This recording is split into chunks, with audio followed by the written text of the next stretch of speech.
এই যে ভাত দিয়ে খাও, এটা দিয়ে ভরায় খাও, তাহলে ভালো লাগবো, বুঝছো? এই যে লোকটা কি ভালো না পাগল? মানে আমি আসলে যারা ভারসাম্যহীন তাদেরকে আগে ভাত খাওয়াই একবেলা প্রতিদিন। আসেন যাই দেখি, মানে আপনার ডাক দিলাম।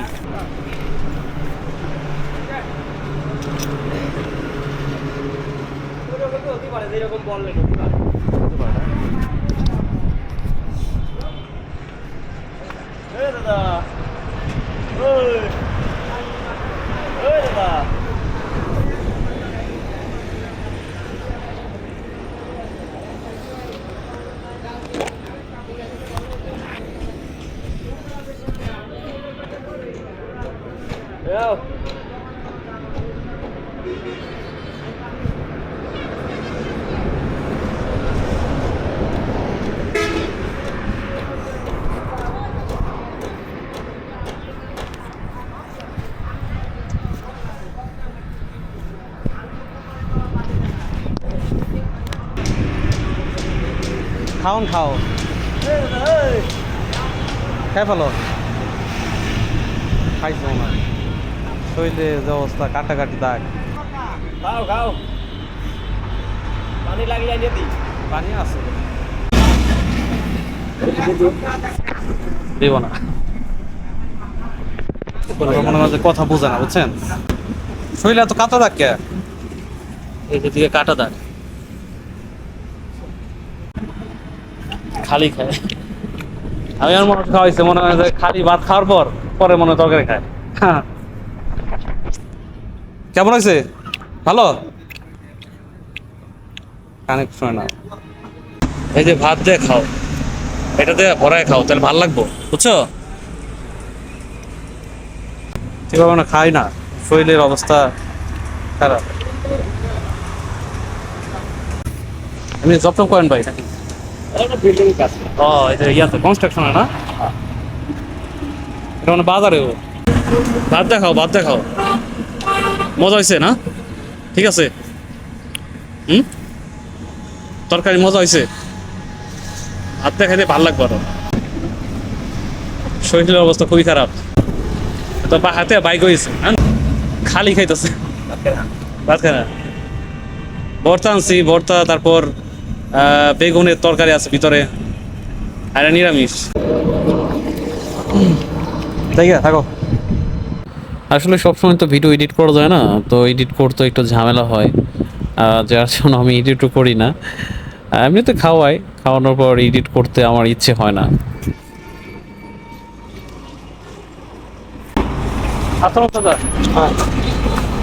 গাড়ি চালান নাকি আপনি? কি করেন? ভাত নিয়েছি, খাইবেন নি? ভাত আনছি না, পেট ভরা ভাত খাইছেন? অসুখ, অসুস্থ 1.5 মাসের মাসা 1.5 মাস ধরে। আল্লাহ মাফ করেন। আরে দাবি ভাত খান, ভাত নিয়েছি বাড়াতে, মানে আমরা যা খাই তাই নিয়েছি। ভাত খালি খালি কলা, কলা ডাক্তারে খালি খালি খাই আনাজি কলা খাই আনাজ কথা। এই ভাতে খেয়ে দিচ্ছি। সালাম আলাইকুম। কি করো তুমি? ভাত খাইছো? ভাত আনছিলাম, খাইবা? খাইবা না? কাজ টাজ করো নাকি? কাজ টাজ করো? হ্যাঁ, ও, ভাত আনছিলাম, তুই খাওয়া তাহলে দিন। আজকের ওয়েদারটা দেখছেন আপনারা, খুবই সুন্দর এবং ঘোরার জন্য উপযোগ্য একটা ওয়েদার। এখন আসছি আমি কবিরপুর, এটা হলো রেডিও সেন্টার মেবি। এখান থেকে হয়তোবা বাংলাদেশের রেডিও কন্ট্রোল হয়, মানে এটা সামনে থেকে আপনারা হয়তো ছোট দেখতেছেন, অনেক বড়, অনেক বিশাল। এই যে গেটটা বন্ধ করে রাখছেন, এখানে আবার বিনা অনুমতিতে প্রবেশ নিষেধ। তো আমি এখানে ঢুকবো না, আর অনুমতি নেওয়ারও প্রয়োজন নাই। এই যে 2টা গরু, একটা গাভী একটা ষাঁড়, এই 2টা কেন যে মারামারি লাগছে এটা বুঝতেছি না। পর্যাপ্ত পরিমাণ খাবার আছে, ঘাস আছে, অনেক খাবার আছে, তোরা মিলেমিশে খা। তা না খাইয়া দেখেন মারামারি লাগাইছে 2টা। তো আমি এখানে আর বেশি সময় থাকবো না, অনেক সময় ধরে আমি বাহিরে। এখন বাসার উদ্দেশ্য রওনা দিচ্ছি। এখানে এসে একটু রেস্ট করলাম, ঠান্ডা ঠান্ডা মোটামুটি ভালো লাগতেছে। আর রোদ্রে গেলে একটু গরম লাগে, আর বাইরে সবসময় থাকলে তেমন আর রোদ গায়ে লাগে না। সবসময় তো যারা ঘরে থাকে তাদের হয়তো বা একটু সমস্যা হয়। এই যে দেখেন কত সুন্দর আকাশ, এখন একটু রোদটা কম আছে। আর এই অটোর জন্য তো চলাই যায় না রাস্তায়, অটোর কথা কি বলবো ভাই, অটোওয়ালার এখন নবাবজাদা হয়ে গেছে। রাস্তা ফাঁকা, তেলের দাম বেড়ে গেছে, যার জন্য এখন আর হয়তো বা গাড়ি ঘোড়া কম চলে রাস্তা দিয়ে। এইদিকে আবার চাচারা মাছ ধরতেছিল, কিন্তু আমার এত সময় নাই মাছ ধরা দেখার। বাসর যেতে হবে। এই যে ডান সাইড দিয়ে সব অটোগুলো যাচ্ছে, কিন্তু একটা অটোলা কি করছে, পুরো রাস্তাটা আটকাই দিছে।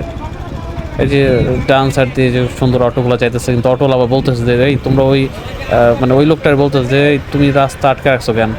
ওই লোকটা তেরার মতো ঘাট তেরার মতো দাঁড়ায় আছে, আর একটা যাত্রী নিচে, যাত্রী তো আরেকটা, মানে পুরো পিছনে পুরো জ্যাম বাজাইছে। তার বাকিরা দেখেন আপনারা।